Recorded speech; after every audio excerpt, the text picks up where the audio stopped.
All right, everybody, it's the A-Series Man here again.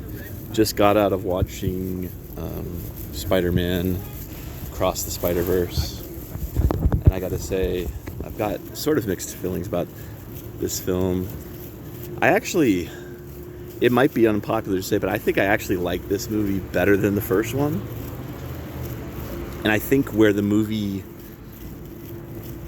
I think the movie succeeds most when it's going away from the Peter Parker Spider-Man story, when it tries to be original. And I mean, it falls back on a lot of the old Spider-Man stuff, but I actually have to, when I'm watching the movie, I have to separate it. In my mind, I have to separate it from Spider-Man because it's really not Spider-Man to me.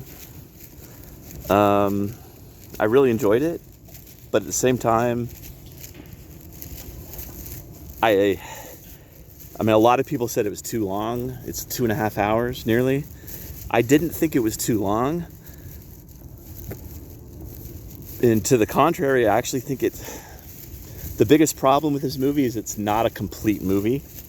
It's about half of a movie. Right when you're getting to about the midway point, it's, to be continued and the credits roll. Spoiler.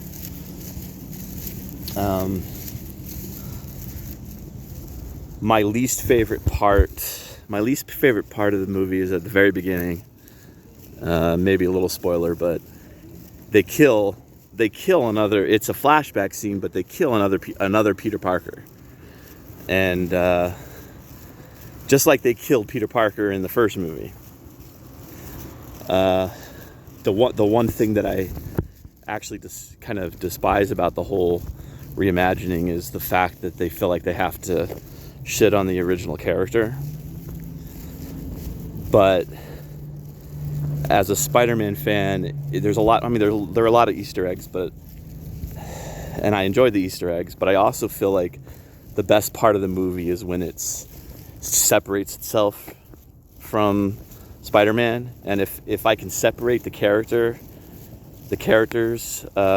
Spider-Man Peter Parker from the rest of the movie, then that's actually, in my opinion, that's where it succeeds the most.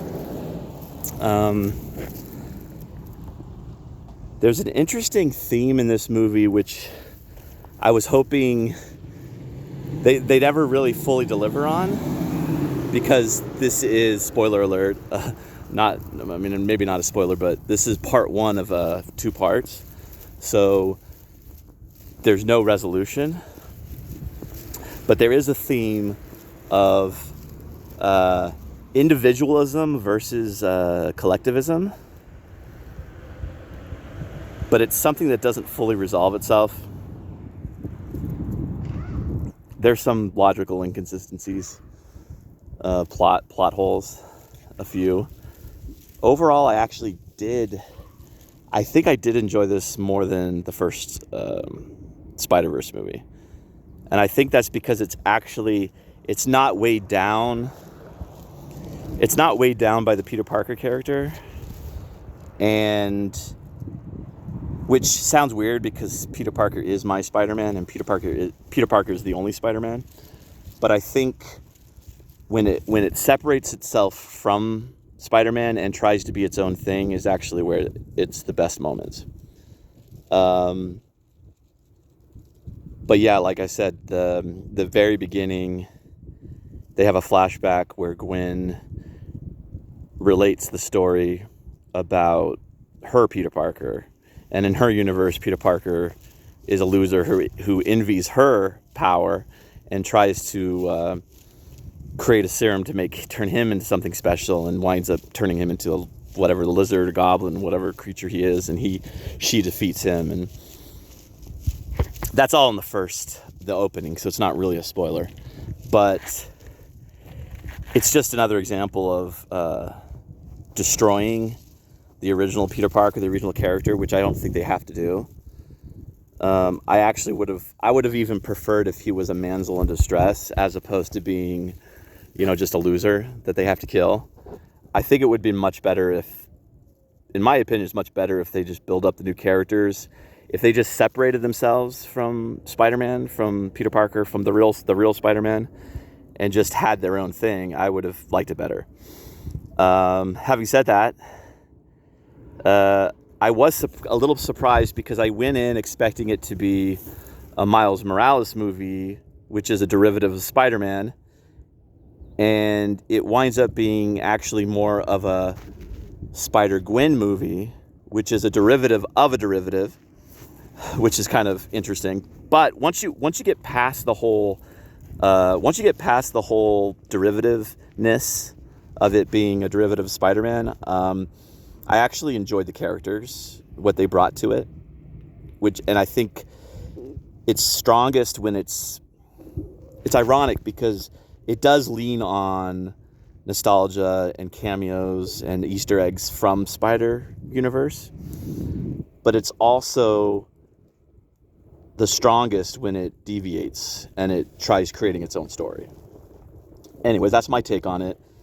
As long as I separate it from real Spider-Man, I actually enjoy it quite a bit.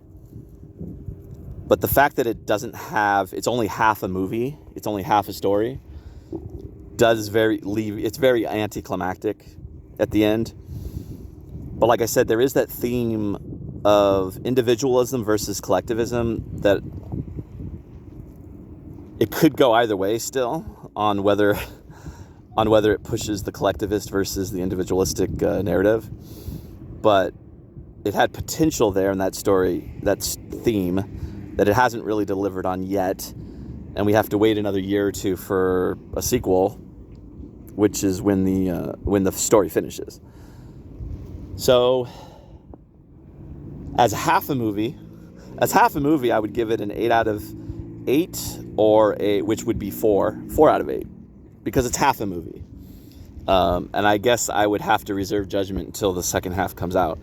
But I would say that if you're a fan of the first Spider-Man Spider-Verse movie, personally, and I know it's going to be a hot take, but I actually prefer this to the first movie because I think it actually, in a way, shits on the character of Peter Parker a little less, and it relies less on pulling you in with the Spider-Man that we all know, and it actually spends more time building up characters of Miles Morales and Spider-Gwen. Even though they are both derivatives, it's best when they get out on their own and they have their own stories and their own universe. That's when the movie's at its best. So I think if you didn't like the first Spider-Verse movie, though, I don't know that this will win you over. Apart from the fact that it does sort of stand on its own. It stands on its own without relying too much on the Peter Parker Spider-Man to give it legitimacy, even though it wouldn't exist outside of that universe. Although as a movie, and I know this sounds contradictory, but as a movie, it doesn't stand on its own because it's only half of a movie. Anyways, those are my thoughts, rambling as they were. Go ahead and check it out. If you like the video, go ahead and like, share, subscribe, and I'll catch you later.